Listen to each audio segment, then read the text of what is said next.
Naisipan ko ang gumawa ng tinapay para meron kaming pang-almusal at ensimada nga pala yung napili kong tinapay na gawin. Classic ensimada nga pala ito mga kabsat, so Pinoy na merienda at yung recipe ng dough na gagamitin ko dito ay yung ginagamit kong recipe ng dough nung nasa Saudi pa ako. Bale, gumamit nga lang pala ako dito ng 3 cups ng flour. Naglagay ako dito ng 3 tablespoon ng powdered milk. Tapos naglagay ako dito ng 1 tablespoon ng yeast, yung active yeast mga kapsat. At naglagay ako dyan ng 2 tablespoon ng asukal. Hindi ko na nga pala chinek yung ginamit kong yeast dito mga kapsat kasi bagong bago. So alam kong active na active. At sa mantika naman mga kapsat, naglagay ako dyan ng 1/2 cup ng mantika. At sa tubig naman, naglagay ako dyan ng 1 cup. Wala akong machine sa paggawa ng dough mga kabsat, kaya naman as usual, mano-mano pa rin sa paggawa ng dough.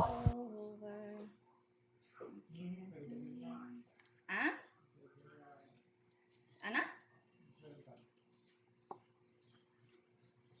Hindi ka maawatan pa. Di na penalpas?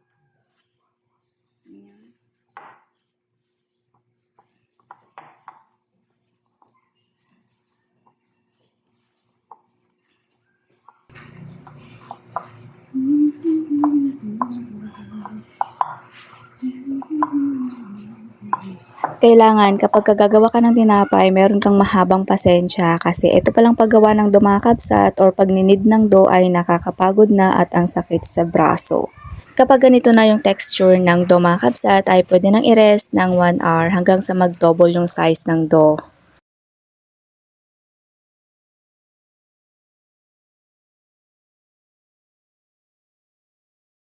And fast forward tayo dito mga kabsat, after 1 hour, ito na nga pala mga kabsat yung dough, double na double yung size niya mga kabsat. Ito na yata yung pinakamagandang dough na nagawa ko.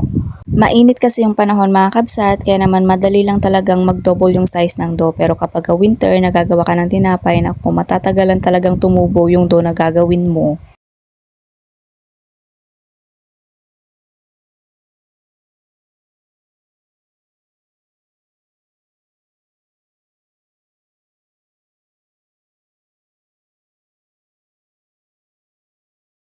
Bale, hinati-hati ko na nga pala dito yung dough na ginawa ko mga kabsat, pero hindi na magkakaparehas. Merong maliit, meron ng malaki mga kabsat, pero okay na rin to kasi hindi ko naman to pambenta, pangkain lang naman to mga kabsat.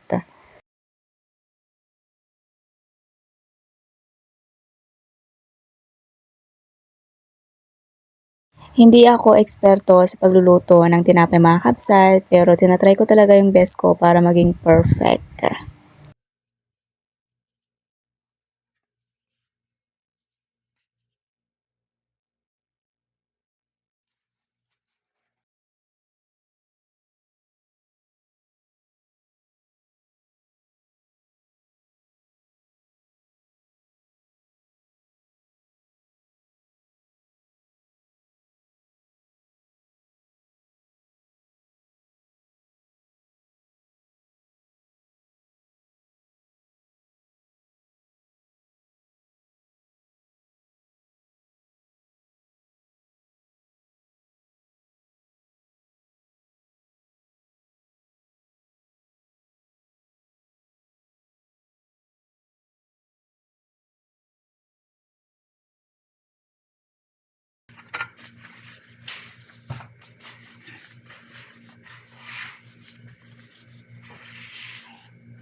So, sa 3 cups mga kabsat, bale nakagawa rin ako dito ng ilang piraso. So, hindi ako eksperto mga kabsat, kaya naman hindi magkakaparehas talaga mga kabsat yung sukat.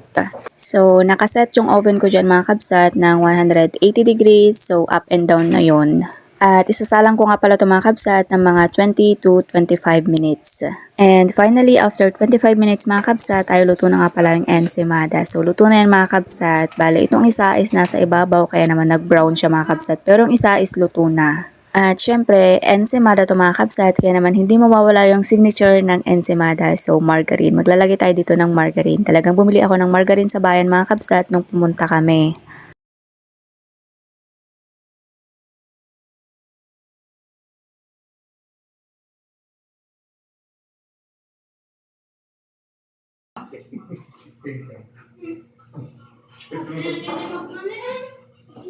At pagkatapos kong nalagyan ng margarine mga kabsat ay naglagay na nga rin pala ako dito ng asukal.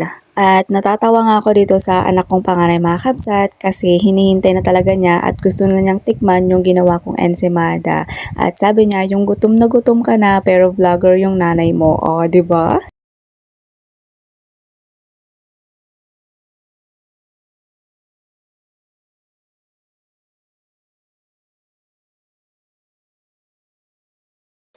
Natutuwa nga ako mga kabsat kasi nakagawa ko ng ensimada ngayong araw at nung tinikman nga pala ng anak ko ay nasarapan nga siya sa ginawa kong ensimada. Bale, pinalamig ko nga pala muna yung ensimada mga kabsat bago ko binalot sa plastic para kinabukasan para kapag gusto namin magkape ay meron kaming partner sa kape na ensimada. So, yun lang for today's video mga kabsat. Thank you for watching. God bless. Bye-bye.